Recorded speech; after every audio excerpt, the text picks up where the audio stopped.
अस्सलामुअलैकुम। आज के इस वीडियो में हम CS504 का लेक्चर नंबर 22 कवर करने वाले हैं, जिसमें हम आपको बताएंगे कि हमारा सिस्टम आर्किटेक्चर क्या होता है। ठीक है, सॉफ्टवेयर सिस्टम आर्किटेक्चर क्या है। जैसे फ़र्ज़ करें आप एक बिल्डिंग बनाते हैं, तो फिर उस बिल्डिंग बनाने से पहले आप जो एक प्लान बनाते हैं। ठीक है, कि ना हमने ये जो कॉन्ट्रैक्ट के हमने हमारी जो इलेक्ट्रिसिटी का काम होगा वो किधर होगा, वो किस तरह से होगा, ये जो सारी चीज़ें आती है ना हमारे आर्किटेक्चर में आती है। ठीक है, और आर्किटेक्चर हमारे पास एक ऐसा बंदा होता है जो डिज़ाइन को ना, हमारी जो डिज़ाइन होता है उसको कन्वर्ट करता है एक बिल्डिंग या हाउस में।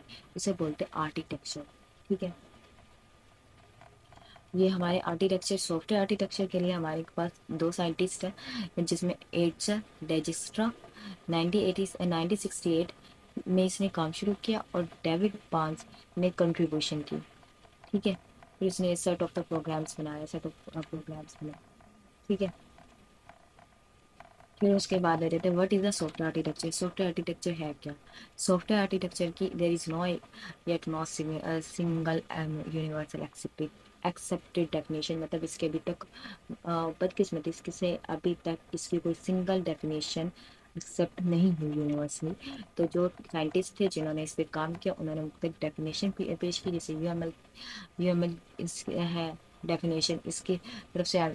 डेफिनेशन हमारा architecture is the organisation structure of the computer of the system. मतलब इसने इसमें कहा हुआ है कि ना आर्किटेक्चर एक ऐसा सिस्टम है जो हमारे जो छोटे छोटे मॉड्यूल में जो आता है सिस्टम को तोड़ देता है। ठीक है, और फिर उसके बाद इंटरेक्ट करवाता है, तो उससे कंपोनेंट एंड सब सिस्टम्स बनते हैं।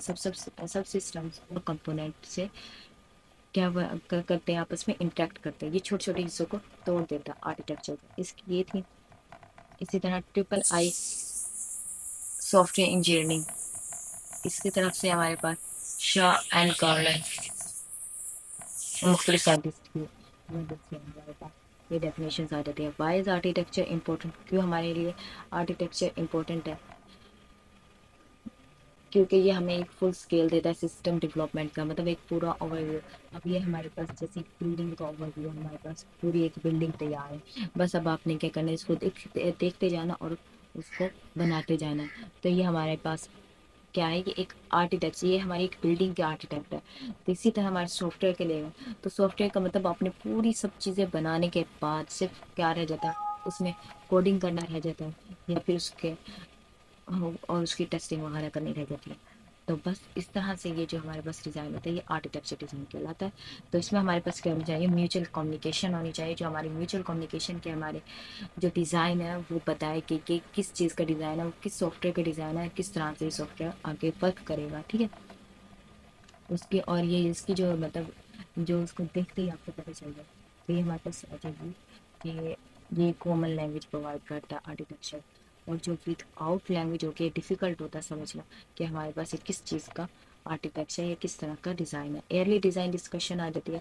एयरली डिज़ाइन डिस्कशन जैसे हम मैंने एक बिल्डिंग की आपको दिखाई, ये जैसे बिल्डिंग है इसकी दिखाया, तो आपको इस बात का भी ध्यान रखना होगा कि इसकी जो ग्रेविटी है, ग्रेविटी का या कुदरती आफात जो आती हैं जब आएंगी तो इस पर क्या असर पड़ेगा। तो उसको हम क्या कह लें, एयरली डिज़ाइन डिस्कशन। तो मतलब आपने पहले ही उस डिस्कशन को कर लिया। ठीक है, मतलब आपने जो आपके सॉफ्टवेयर में जो एरर आएंगे या फिर कुछ मतलब आगे इम्प्रूवमेंट करनी है तो वो किस तरह से करेंगे, तो उसकी भी आपने पहले से ही सोच लिया। फिर आपको जो सॉफ्टवेयर और भी reusable abstraction of a system. कि अगर आप फर्ज करें, अगर आपने किसी आपने जैसे मैंने घर की एक वो बिल्डिंग की आपको दिखाई आर्किटेक्चर, इसी तरह अगर आप उसमें कमरा डालना चाहते हैं तो आपका जो कमरा है वो भी डल जाए और आपका कोई आपका डिज़ाइन भी ख़राब ना हो घर का।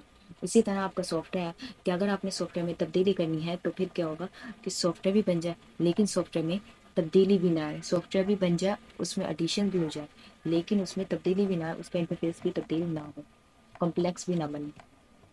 फिर आर्किटेक्चर एट्रीब्यूट्स की किस चीज़ों का आपको ख्याल रखना होगा कि उसकी परफॉर्मेंस का, सिक्योरिटी का, सेफ्टी का, अवेलेबिलिटी का, मेंटेनेबिलिटी परफॉर्मेंस, उसकी परफॉर्मेंस जो होनी चाहिए वो अच्छी होनी चाहिए, उसकी कारकर्दगी अच्छी होनी चाहिए, सिक्योरिटी होनी चाहिए ताकि हमारा जो यूज़र है वो एक उसका जो डेटा हो इधर उधर ना जाए, मतलब हैक ना हो, सेफ्टी होनी चाहिए उसके डेटा की, और अवेलेबिलिटी होनी चाहिए। अवेलेबल आपको हर जगह उसकी अवेलेबल होनी चाहिए, ठीक है। आपका जो सॉफ्टवेयर बनेगा, चाहे वो मोबाइल हो या फिर पीसी हो। और मेंटेनेबिलिटी, कि आप उसे मेंटेन कर सको, उसकी हर एक चीज़ को मेंटेन कर सको। आर्किटेक्चरल डिज़ाइन प्रोसेस में आते हैं सिस्टम स्ट्रक्चरिंग। जो हमारे पास क्या है, सिस्टम स्ट्रक्चरिंग आता है, और कंट्रोलिंग मॉडल एंड मॉडलर का डिकम्पोजिशन। सिस्टम स्ट्रक्चरिंग हमारे पास होता है जिसमें हम एक जो बड़ा सिस्टम है उसको क्या करें, छोटे छोटे हिस्सों में डिवाइड करें, सिवरल पार्ट करें और सब सिस्टम में डिवाइड करें। कंट्रोल मॉडलिंग होता है जिसमें हम रिलेशनशिप जो होते हैं, जो छोटे सिस्टम्स होते हैं ना, आपस में इंटरेक्ट करते हैं, और उनका जो रिलेशनशिप होता है उसको हम कंट्रोल मॉडलिंग कहते हैं। और मॉडुलर डिकम्पोजिशन जो होता है, हमारे पास आइडेंटिफाई करता है छोटे सिस्टम को, और डिकम्पोज इनटू द मॉड्यूल। और जो टूटे हुए होते हैं किसमें, मॉड्यूल्स में, मतलब सब सिस्टम और मॉड्यूल्स भी हमारे पास छोटे ही सिस्टम होते हैं, लेकिन हमारे पास ये भी हमारे पास छोटे ही सिस्टम होते हैं ये, लेकिन इनकी एक्टिविटी को देखता है। ये हमारे पास कंट्रोल मॉडलिंग हमारे पास रिलेशनशिप को देखता है। मॉडर्न डिकम्पोजिशन ये ड्यूरिंग द एक्टिविटी देखता है, एक छोटे सिस्टम में और मॉड्यूल्स में। और जबकि सिस्टम स्ट्रक्चरिंग क्या देखता है, ये देखता है कि हमने एक बड़े सिस्टम को किस तरह से छोटे छोटे सिस्टम में कन्वर्ट किया, उसे सब सिस्टम में मतलब तोड़ा है, डिकम्पोज किया। ये था हमारा लेक्चर नंबर